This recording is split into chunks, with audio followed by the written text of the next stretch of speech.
everyone, so I'm just gonna go back for a little review. I think on the very first video I did a little demo on the Hourglass Veil Foundation in Beige and also the Smashbox Blemish Control Primer.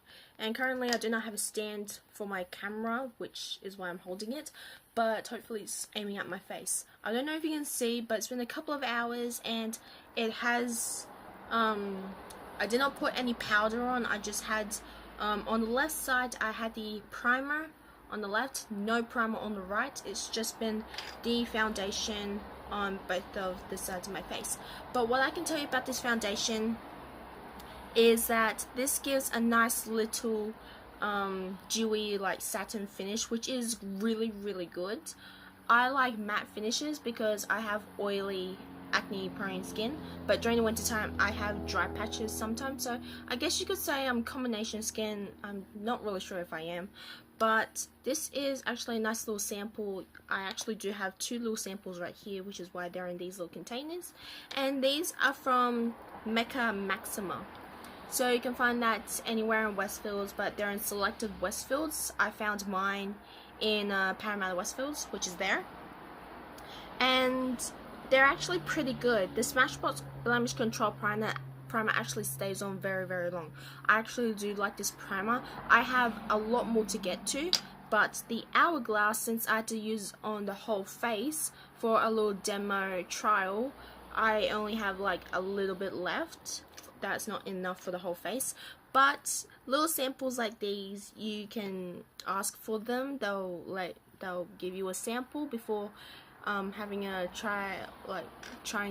having to buy the full thing without having the hassle if you're knowing that it's going to work for you. If it's not, I did a little research on the Hourglass Veil, and it is oil free. It has SPF 15 in it, which is great, and it comes in 8 shades, so it's not a wide various range of shades for everybody, but mine is in beige. It's the same one with the Immaculate liquid to powder foundation.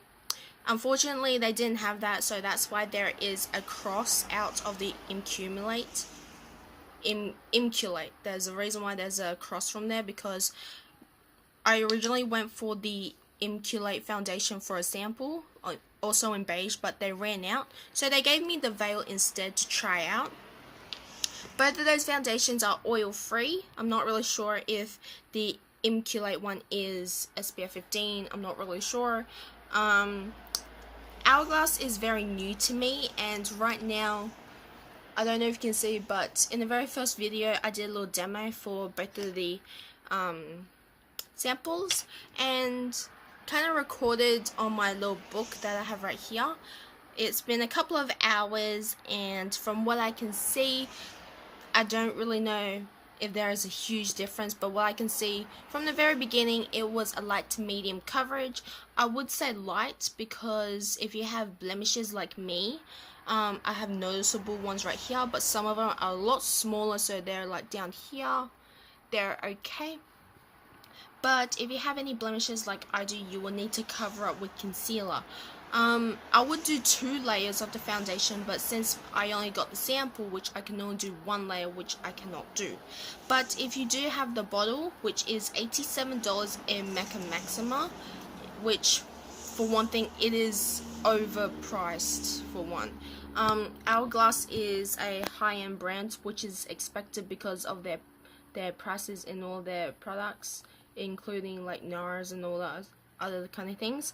But from what you're getting paid, you're paying for like a foundation like that, it's just absolutely ridiculous. It was, I mean, that's only one of the negative things, but you're paying to get what you want, like a good foundation, a really good foundation. If it has to be high-end, expensive, go for it. But if you want something on the cheapest side, you could go for Revlon,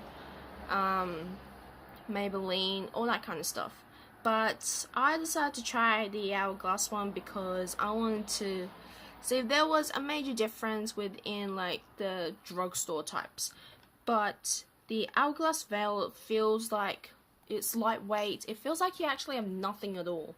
the veil, the Hourglass Veil kind of has like you don't really need to powder it. You can powder it for longevity, but I decided not to powder on both sides of my face to actually see if there was any sort of oil breakage or anything like that. The nose here, I was happy. Okay, the bridge of my nose here used to be so oily, like completely oily within like 1 or 2 hours of wearing foundation. But this one, there is only little oil in there, and the foundation without the powder is transferable. So if I just press here, it is transferable, but it's like a little pearl shine to it. But here on the sides of my nose and where the bridge is, if I just dab, there is oil, but it's very little oil, and that is a really good thing. And that's what I really like about it, because the Hourglass Veil is good for people with oily, acne-prone skin, but I have some dry patches and I haven't noticed any dryness or flakiness in my skin, which is really good, and I actually do like this product. So now the Smashbox Blemish Control Primer, I'm not really sure of its longevity, to be honest, but on this side it feels like when I first applied it, it had like this cooling effect. Like as every primer you put on your face, it will have that cooling effect. However, it has dried pretty quickly, which is something I do like, because I'm a pretty impatient person when it comes to like makeup. And yeah, I actually do like the blemish control one. I really do like it. They do not have the travel size one, which I'm a bit bummed about, because I have the original Smashbox primer, which is the photo finish one, and I only got the travel size one because I wasn't too sure if I was gonna like it in full size, because I've never tried it before. But I do like that one, and I'm gonna try it out maybe soon. So that is my little mini review. I'm sorry if this was not as detailed as all other YouTubers, but like I said before, I am terrible at explaining things anyway, but I hope you have found it helpful and things like that. There are only 8 shades to this foundation, which is not like bad, but it's not enough for people who cannot find their correct shade. Like I couldn't even find my correct shade because I didn't know what it was. So that's why I got the sample in beige, which I was thankful for. Yeah. So that is pretty much it. If you could like, subscribe, which I believe it's down there. I'll also put in the down bar for the other parts of the video that were recorded a couple of hours before. And I'll see you guys very soon. Bye.